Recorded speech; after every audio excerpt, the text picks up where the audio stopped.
di dalam kehidupan kita, di dalam dunia ini, dalam perjalanan kehidupan hari lepas ke sehari, seringkali pengharapan kita tidak selalu berjalan seiring dengan kenyataan hidup yang kita alami. Kita pasti pernah mengalami bahwa pengharapan kita tidak sejalan dengan kenyataan. Dan hal ini menjadi pertanyaan besar di dalam kehidupan kita. Nah, ketika pengharapan tidak menjadi kenyataan, bukankah itu berarti tempat kita menaruh pengharapan itu menjadi tidak bisa diharapkan?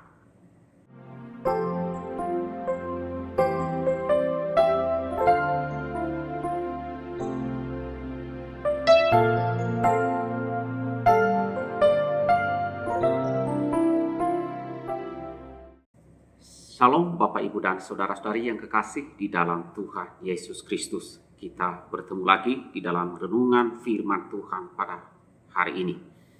Dan sebelum kita membaca dan merenungkan firman Tuhan, mari kita memohon belas kasihan Tuhan. Kita berdoa memohon pertolongannya. Kita berdoa. Bapa kami yang bertata dalam kerajaan sorga, kami bersyukur kepadamu, ya Tuhan. Terima kasih untuk seluruh hidup kami. Terima kasih pemeliharaanmu, kekuatan kami, dan berkat-berkat-Mu yang terus Engkau curahkan, sehingga kami dapat menjalani hari-hari kami dalam dunia ini. Terima kasih seluruh keberadaan kami, Tuhan. Ya Tuhan, inilah kami pagi hari ini. Kami ingin mendengarkan firman-Mu.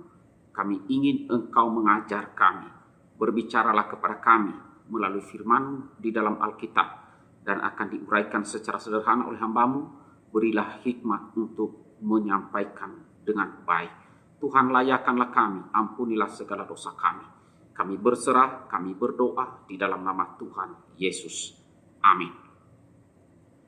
Nah, Bapak, Ibu, dan Saudara-saudara yang kekasih di dalam Tuhan Yesus Kristus, firman Tuhan yang akan kita renungkan pada hari ini, saya ambil di dalam Injil Yohanes, pasalnya yang kelima, ayat 1 sampai 9. Firman Tuhan berbunyi demikian. Penyembuhan pada hari Sabat di kolam Bethesda. Sesudah itu ada hari raya orang Yahudi, dan Yesus berangkat ke Yerusalem.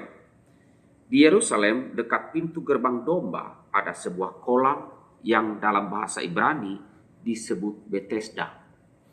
Ada 5 serambinya, dan di serambi-serambi itu berbaring sejumlah besar orang sakit, orang-orang buta, orang-orang timpang, dan orang-orang lumpuh yang menantikan goncangan air kolam itu.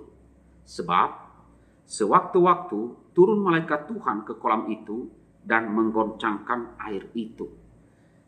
Barang siapa yang terdahulu masuk ke dalamnya sesudah goncangan air itu menjadi sembuh, apapun juga penyakitnya. Di situ ada seorang yang sudah 38 tahun lamanya sakit.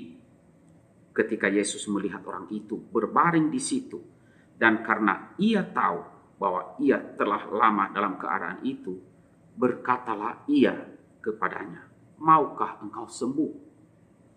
Jawab orang sakit itu kepadanya, "Tuhan, tidak ada orang yang menurunkan aku ke dalam kolam itu apabila airnya mulai goncang. Dan sementara aku menuju ke kolam itu, orang lain sudah turun mendahului aku." Kata Yesus kepadanya, "Bangunlah, angkatlah tilammu, dan berjalanlah." Dan pada saat itu juga sembuhlah orang itu. Lalu ia mengangkat tilamnya dan berjalan. Demikian firman Tuhan yang kita renungkan pada hari ini. Nah, Bapak, Ibu, dan Saudara-saudara yang kekasih di dalam Tuhan Yesus Kristus, saya memberikan judul renungan pada hari ini ialah Yesus dapat memberikan pengharapan pasti. Yesus dapat memberikan pengharapan pasti. Saya baca sekali lagi ayatnya yang ke-6. Ketika Yesus melihat orang itu berbaring di situ, dan karena ia tahu bahwa ia telah lama dalam keadaan itu, berkatalah ia kepadanya, "Maukah engkau sembuh?" Nah, saudara-saudaraku yang kekasih di dalam Tuhan Yesus Kristus, di dalam kehidupan kita, di dalam dunia ini, dalam perjalanan kehidupan hari lepas ke sehari, seringkali pengharapan kita tidak selalu berjalan seiring dengan kenyataan hidup yang kita alami. Kita pasti pernah mengalami bahwa pengharapan kita tidak sejalan dengan kenyataan. Dan hal ini menjadi pertanyaan besar di dalam kehidupan kita.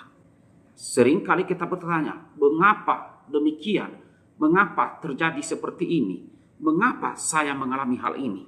Nah, apalagi yang kita harapkan itu bukan sesuatu yang muluk-muluk. Bukan sesuatu yang muluk-muluk. Misalnya saja saudara, ketika misalnya ada anggota keluarga kita yang sakit. Dan harapan kita hanya meminta kesembuhan kepada Tuhan. Tetapi saudara, ternyata tidak terjadi demikian. Malah sebaliknya, bisa penyakit semakin parah dan mungkin saja bisa meninggal. Nah, ketika pengharapan tidak menjadi kenyataan, bukankah itu berarti tempat kita menaruh pengharapan itu menjadi tidak bisa diharapkan? Menjadi tidak bisa diharapkan. Dengan kata lain saudara, kalau kita berharap banyak hal kepada Tuhan Yesus, dan itu tidak menjadi kenyataan, bukankah Yesus menjadi tidak bisa diharapkan lagi? Atau bisa disebut Yesus memberikan harapan palsu kepada kita. Nah, saudara-saudaraku yang kekasih di dalam Tuhan Yesus Kristus, Bapak Ibu sekalian, seandainya kita bisa bertatap muka dengan orang dalam kisah yang kita baca di dalam perikop ini, mungkin saja orang itu bisa berkata kepada kita, saya bukannya tidak berdoa. Saya berdoa sekian lama kepada Tuhan, tetapi selama 38 tahun tidak ada perubahan apapun yang terjadi tentang keadaan saya. Namun, setelah sekian lama saya menderita, Tuhan Yesus datang, ia mendatangi orang itu dan bertanya kepadanya, maukah engkau sembuh? Dan ternyata orang ini tidak langsung menjawab iya saudara. Ia tidak mengatakan, iya saya ingin sembuh. Tidak saudara. Tentu saja, kalau kita yang ditanya begitu, maukah engkau sembuh? Ya pasti maulah, enggak usah ditanya juga demikian. Demikian juga orang itu, dia pasti ingin sembuh. Tetapi orang ini saudara, malah ia menjelaskan bahwa dirinya ingin sembuh, tetapi itu tidak mungkin katanya. Tidak mungkin. Lihat saja di ayat yang ke-7. Pengharapannya ada pada 3 hal. Yang pertama yaitu kolam, yang bagi orang itu adalah satu-satunya jalan keluar dari masalahnya adalah kolam itu, dan tidak ada cara lain. Kemudian saudara, harapannya dia mengharapkan orang lain yang membantunya untuk apa? Untuk menurunkan dia ke dalam kolam. Dan ketiga saudara, orang ini dirinya sendiri. Orang itu berusaha dengan kekuatannya sendiri. Semua apa yang ia harapkan itu semua gagal. Semua menjadi harapan yang palsu dan kosong, tidak menghasilkan apa-apa. Nah, di titik inilah orang ini harapannya pun pupus sudah. Nah, saudara-saudaraku yang kekasih di dalam Tuhan Yesus Kristus, ketika Tuhan Yesus berkata, maukah engkau sembuh? Ini bukanlah pemberi harapan palsu, tetapi Yesus memberikan pengharapan yang pasti kepada orang ini. Yang pertama, bahwa Tuhan Yesus tahu benar penderitaan yang dialami orang itu sudah lama. Perhatikan kata-kata di ayatnya yang ke-6a.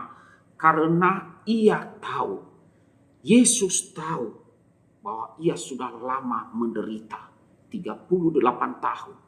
Yesus tahu bahwa orang itu sudah lama berada di tempat itu untuk masuk ke dalam kolam itu ketika air kolam itu goncang. Tuhan tahu. Kemudian yang kedua, Tuhan Yesus penuh belas kasihan. Tuhan Yesus menyembuhkan orang itu bukan karena imannya, sekali lagi bukan karena imannya, karena ia mengatakan, iya saya mau, iya saya percaya, bukan saudara. Tetapi semata-mata hanya karena belas kasihan dari Tuhan Yesus. Sebab orang itu tidak kenal siapa Yesus. Orang itu tidak tahu, tidak kenal siapa Yesus. Kalau kita baca kisah selanjutnya nanti, kita melihat bahwa ia tidak tahu siapa itu Yesus. Kemudian saudara, Tuhan Yesus sanggup. Jadi ketika Tuhan Yesus menawarkan bantuan, pertolongan kepada orang itu, maka dia benar-benar sanggup melakukannya. Bukan seperti kita. Tetapi Tuhan Yesus sanggup melakukan apa yang ia tawarkan kepada orang itu. Nah, oleh karena itu, saudara-saudaraku yang kekasih di dalam Tuhan Yesus Kristus, kita melihat pada akhirnya bahwa ketika Tuhan Yesus memberikan perintah kepada orang lumpuh ini, berdirilah, angkatlah tilammu dan berjalanlah. Maka segera orang itu pun sembuh, pulih, dan ia pun bangkit dan berjalan.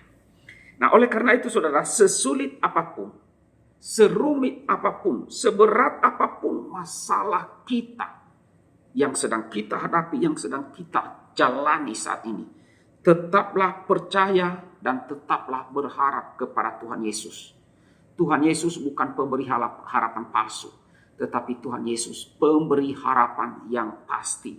Ia sanggup menolong kita, ia sanggup memelihara kita, ia sanggup memberikan kita jalan keluar, ia sanggup melepaskan kita dari belenggu masalah. Bahkan ia sanggup menghidupkan kita yang telah mati oleh karena dosa-dosa kita. Dia akan menuntun kita melewati semuanya itu, semua persoalan-persoalan hidup ini. Oleh karena apa? Oleh karena dia adalah pemberi harapan yang pasti. Kiranya dengan renungan firman Tuhan pada hari ini, sekali lagi bagi kita yang mungkin merasa kecewa dan putus asa, ingat sekali lagi, Yesus sanggup menolong saudara dan saya. Yesus sanggup memberikan kita pengharapan yang pasti. Amin. Mari kita berdoa. Tuhan Allah yang bertahta di dalam kerajaan sorga, ya Tuhan, kami bersyukur kepadamu. Jikalau pada pagi hari ini kami boleh membaca dan merenungkan firman-Mu, dan kami boleh dikuatkan akan iman kami. Ketika dunia ini memberikan kami pengharapan yang palsu, dan ketika apapun yang kami andalkan tidak dapat menolong kami, tetapi ada satu pribadi yang sanggup menolong kami, yaitu Tuhan kami Yesus Kristus. Ia sanggup melakukan apapun, dan Ia sanggup menolong kami. Seperti orang lumpuh ini yang sudah 38 tahun ia sakit. Ia sudah putus asa. Ia mengharapkan pertolongan dari orang lain. Ia mengharapkan kekuatan sendiri, tetapi tidak bisa. Semuanya nihil, tidak ada apa-apa. Tetapi ketika Tuhan Yesus menawarkan kepadanya kesembuhan, walaupun orang itu tidak meminta, bahkan sama sekali dia tidak mengharapkan, tetapi Tuhan sanggup memberikan dia pengharapan dan penghiburan serta pemulihan. Tuhan nyata bagi kami bahwa Engkau adalah Tuhan yang Maha Kuasa. Karena itu Tuhan teguhkanlah iman kami. Tuhan, banyak di antara kami bertanya-tanya perjalanan hidup kami yang seringkali tidak sejalan dengan apa yang kami harapkan. Bahkan banyak kegagalan-kegagalan harus kami hadapi.